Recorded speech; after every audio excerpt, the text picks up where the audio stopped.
саламатсыздар ма балалар? Қалдарыңыз қалай? Бүгінгі біздің жаңа тақырыбымыз еңбек деп аталады.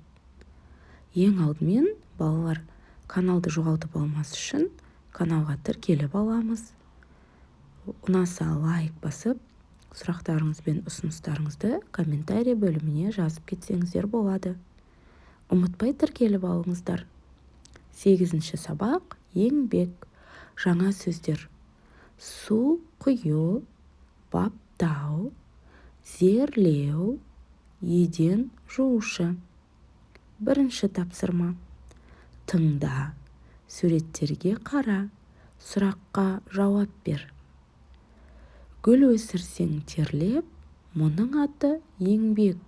Кесте тіксең зерлеп, мұның аты еңбек.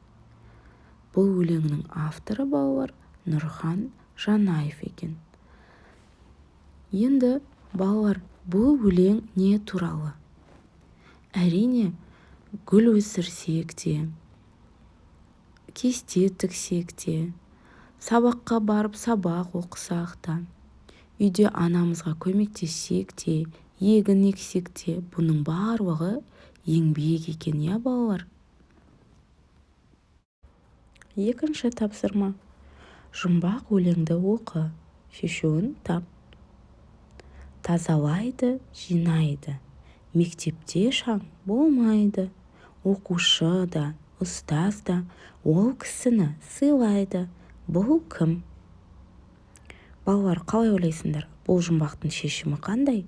Бұл кім болуы мүмкін? Әрине, ол еден жуушы. Келесі: гүлзар егіп құлпыртып, қолдан орман жасайды. Қызыл, жасыл, көк, сары гүлдерді күнде баптайды. Бұл кім? Қане балалар, ойланып көрейік, бұл кім болды екен? Әрине, ол бағбан. Іш ауырса, тіс ауырса, бізге дәрі береді. Барлық ана, барлық бала оны жақсы көреді. Бұл кім? Балалар, ойланайықшы. Егер ішіміз ауырса, тісіміз ауырса, тамағымыз ауырса, біз кімге барамыз? Әрине, ол дәрігер. Өте жақсы. Келесі: күнде ерте келеді, асханада жүреді.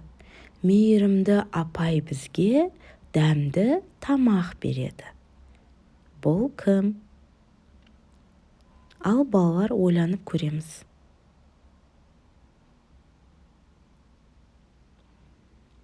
Әрине, біз асханаға барғанда бізге дәмді тамақ ұсынатын ол аспаз екен. Өте жақсы, керемет. Үшінші тапсырма: суретке қара, балалардың іс-әрекетін айт. Үлгі: Айдана қызанақ жинады. Асан мен Үсен орамжапырақ терді. Әлібек бұрыш жинады. Барлық балалар еңбек етті. Және де балалар, осы тұста керемет мақалды қосқым келіп тұр. Еңбектің нәні тәтті, жалқаудың жаны тәтті. Төртінші тапсырма: суреттерге қара, сөйлемдер құрап жаз. Бізге 4 сурет берілген. Бірінші суретте еден жуушы, екінші суретте дәрігер, үшінші суретте бағбан, төртінші суретте аспаз. Енді балалар, үлгі бойынша дәрігер бізге дәрі береді деп жазу керекпіз, я балалар? Яғни әрбір суретке сөйлем құрау керекпіз. Бірінші суретте еден жуушы. Еден жуушы мектепті жинайды, тазалайды, шаң сүртеді десек болады. Екінші дәрігер үлгіде тұр, дәрігер бізге дәрі береді.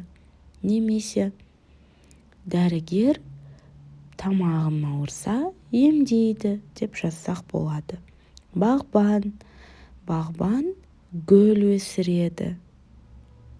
Келесі 4-ші суретте аспаз дәмді тамақ дайындайды. Немесе суреттегідей аспаз дәрі тамақ әзірлейді. Сол сияқты жазсақ болады.